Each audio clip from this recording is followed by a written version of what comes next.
Chapter 8. I Make a Dangerous Promise. Blackjack gave me a ride down the beach, and I have to admit it was cool, being on a flying horse, skimming over the waves at 100 miles an hour with the wind in my hair and the sea spray in my face. Hey, it beats water skiing any day. Here. Blackjack slowed and turned in a circle. Straight down. Thanks. I tumbled off his back and plunged into the icy sea. I'd gotten more comfortable doing stunts like that in the past couple of years. I could pretty much move however I wanted to underwater, just by willing the ocean currents to change around me and propel me along. I could breathe underwater no problem, and my clothes never got wet unless I wanted them to. I shot down into the darkness.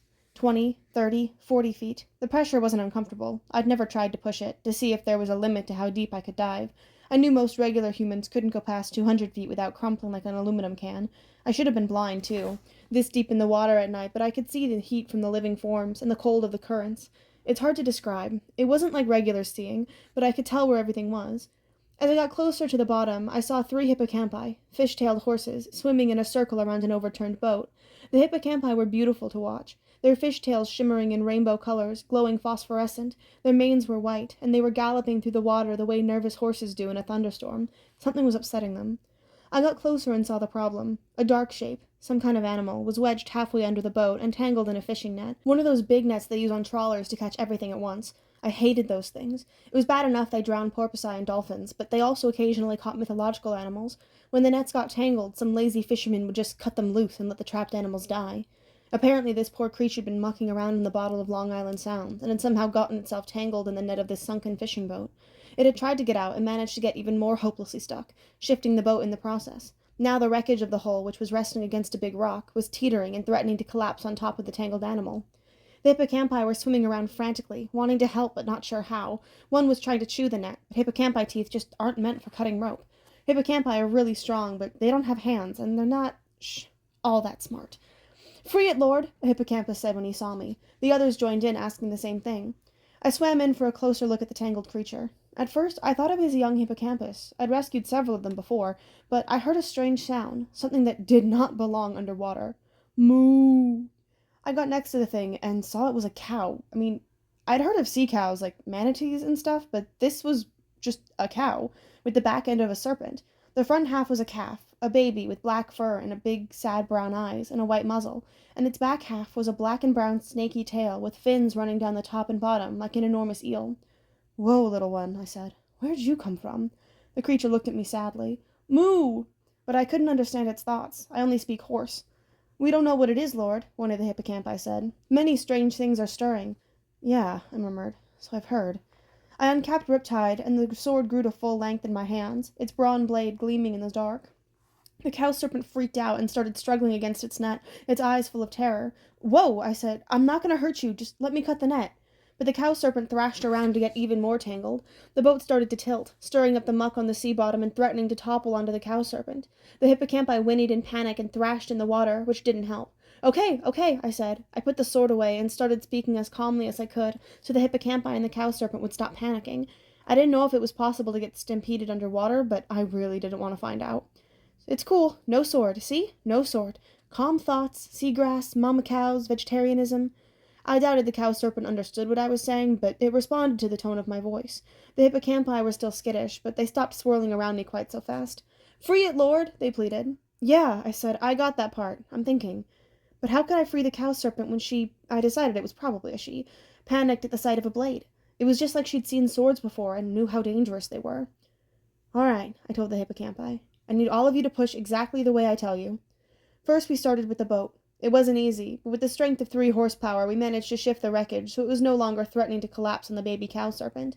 Then I went to work on the net, untangling it section by section, getting lead weights and fishing hooks straightened out, yanking out knots around the cow serpent's hooves. It took forever. It was worse than the time I'd had to untangle all my video game controller wires. The whole time I kept talking to the cowfish, telling her everything was okay while she mooed and moaned. "It's okay, Bessie," I said. "Don't ask me why I started calling her that. It just seemed like a good cow name. Good cow. Nice cow." Finally the net came off, and the cow serpent zipped through the water and did a happy somersault. The hippocampi whinnied with joy. "Thank you, Lord." "Moo!" The cow serpent nuzzled me and gave me a big brown eyes. "Yeah," I said. "That's okay. Nice cow. Well, stay out of trouble." Which reminded me, I've been underwater how long? An hour at least. I had to get back to my cabin before Argus or the harpies discovered I was breaking curfew. I shot to the surface and broke through. Immediately, Blackjack zoomed down and let me catch hold of his neck. He lifted me into the air and took me back towards the shore. Success, boss? Yeah, we rescued a baby something or other. Took forever. Almost got stampeded. Good deeds are always dangerous, boss. You saved my sorry mane, didn't you? I couldn't help thinking about my dream, with Annabeth crushed and lifeless in Luke's arms. Here I was, rescuing baby monsters, but I couldn't save my friend. As Blackjack flew back towards my cabin, I happened to glance at the dining pavilion. I saw a figure, a boy, hunkered down behind a Greek column like he was hiding from someone. It was Nico, but it wasn't even dawn yet. Nowhere near time for breakfast. What was he doing up there? I hesitated. The last thing I wanted was more time for Nico to tell me about his mytho-magic game, but something was wrong. I could tell by the way he was crouching. Blackjack, I said, sit me down over there, will you? Behind that column. I almost blew it. I was coming up the steps behind Nico. He didn't see me at all. He was behind a column peeking around the corner, all his attention focused on the dining area.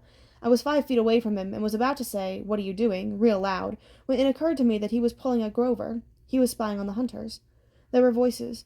2 girls talking at one of the dining tables. At this ungodly hour of the morning? Well, unless you're a goddess of dawn, I guess. I took Annabeth's magic cap out of my pocket and put it on.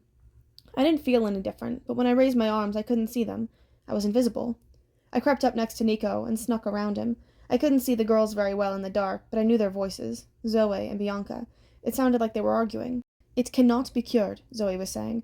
"Not quickly, at any rate." "But how did it happen?" Bianca asked. "A foolish prank," Zoe growled. "Those Stoll boys from the Hermes cabin. Centaur blood is like acid. Everyone knows that. They sprayed the inside of that Artemis hunting tour t-shirt with it." "That's terrible."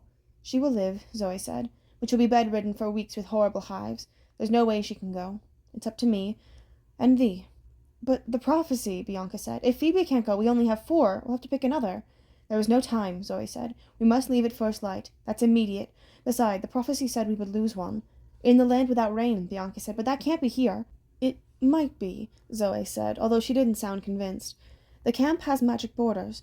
Nothing, not even weather, is allowed in without permission. It could be a land without rain. But, Bianca, hear me." Zoe's voice was strained. I can't explain, but I have a sense that we should not pick someone else. It would be too dangerous. They could meet an end worse than Phoebe's. I don't want Chiron choosing a camper as our 5th companion, and I don't want to risk another hunter." Bianca was silent. "You should tell Thalia the rest of your dream." "No, it would not help." "But if your suspicions are correct about the general, I have thy word not to talk about that," Zoe said. She sounded really anguished. "We will find out soon enough. Come now, dawn is breaking." Nico scooted out of their way. He was faster than me. As the girl sprinted down the steps, Zoe almost ran into me. She froze, her eyes narrowing. Her hand crept towards her bow, but then Bianca said, "The lights of the big house are on. Hurry!" And Zoe followed her out of the pavilion. I could tell what Nico was thinking. He took a deep breath and was about to run after his sister when I took off the invisibility cap and said, "Wait." He almost slipped on the icy steps as he spun around to find me. "Where did you come from?" "I've been here the whole time. Invisible." He mouthed the words invisible. "Whoa. Cool. How did you know Zoe and your sister were here?" He blushed. "I heard them walk by the Hermes cabin. I don't sleep too well at camp. So I heard footsteps and them whispering and I kind of followed.